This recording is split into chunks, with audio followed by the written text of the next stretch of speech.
Hari Om Tat Sat. Welcome to Swami Jyotirmayananda Society, our journey to self-realization. Please subscribe for the mystical meanings and to enjoy daily satsang. We are currently exploring the book Guru Bhakti Yoga, authored by Swami Shivanandaji Maharaj of Divine Life Society, Rishikesh, India, and narrated by myself, Swami Nikhilananda of Swami Jyotirmayananda Society, Sacramento, California. So, in today's satsang, we will continue our discussion on how to approach the Guru. The goal of life is to obtain the grace of the Guru, also known as Guru Kripa, and that comes when you practice Guru Bhakti Yoga, more intense devotion to the Guru. Practice of Guru Bhakti Yoga bestows liberation from the wheels of life and death, and that is why it is considered such a profound yoga, and how Lord Shivanandaji has expressed this as the highest yoga, the mother of all yogas. Guru Bhakti Yoga confers immortality, eternal bliss, freedom, perfection, perennial joy, and everlasting peace. So it is highly profound, and very few sincere disciples get to enjoy this, because most disciples are at a superficial level, as the ego constantly bothers them, and they find it hard to do total surrender.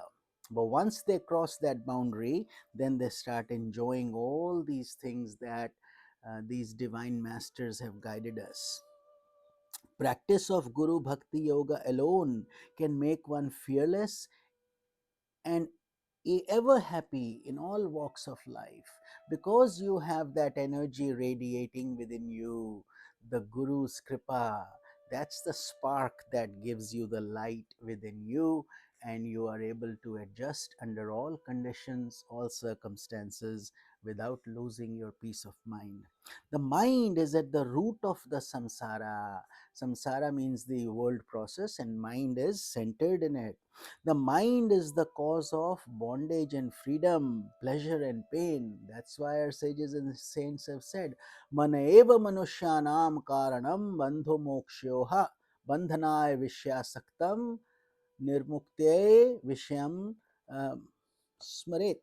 So, muktaye, so you are bound by your own desires, your own attachments. That's why they say mind is your worst enemy as well as your best friend. If you start walking on the right path, the same mind becomes your best friend. Otherwise, it takes you into delusion.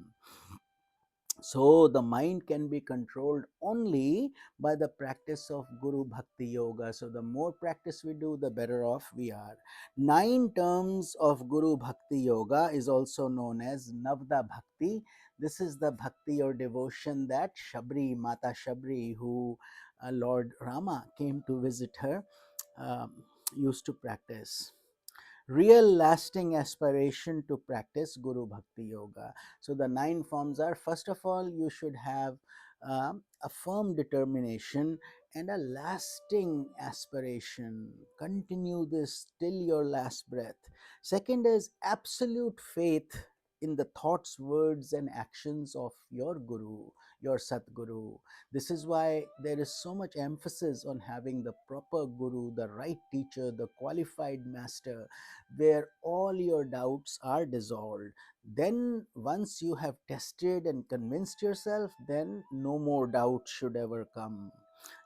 That's when you give total surrender to your Guru.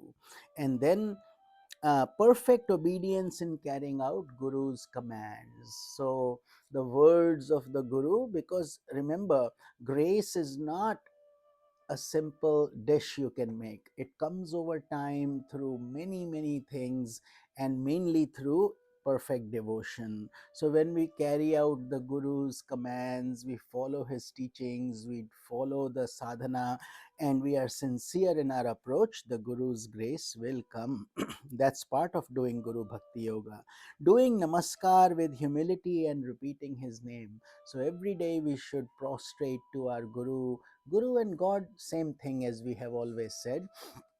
So prostrate and humbly seek his guidance, doing personal service to Guru without expectations of fruits. So this is known as Nishkam Seva, Nishkam Bhakti, meaning don't expect anything back, just continue to serve, because God is the creator, and what can he not give us? What can the Guru not give us? But if we are just running after little things of the world, we are missing the big picture. So, daily worshipping the lotus feet of Sadguru with bhavana and devotion. So, find do archana of the Guru, have flower petals and offer them one at a time. Om Shri Guru Ve Nama, and chant your mantra. Self surrender or dedication of tan, man, and dhan in the cause of divine mission of the Guru.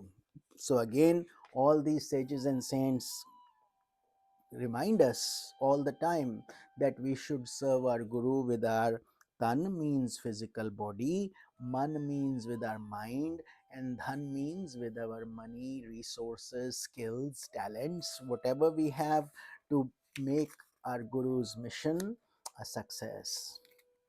Guru doesn't need anything, he actually purifies us.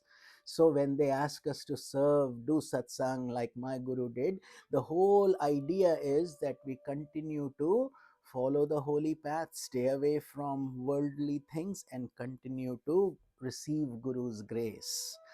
Blessed are the souls who are asked to serve by the Guru. Meditation on the holy feet of Guru for obtaining his grace and mercy. So every day, hold on to your Guru's lotus feet, cling to them and say, "Oh Guru, may I never become proud or arrogant. May I always stick to thy lotus feet. May I always follow thy teachings with love, and may I become a better human being." So continue to seek Guru's grace and mercy this way. And the ninth one is hearing his holy Updesh and sincerely practicing it. So, listening to the teachings as if it's divine nectar coming into your ears, and then you take notes for the important points and try to practice them in your daily life. That is the true essence of being a good, sincere disciple. Blessed are the sincere disciples. It's very hard these days to find a qualified guru, and even harder to find a qualified disciple. So, if the two come together, then it's like a dynamite.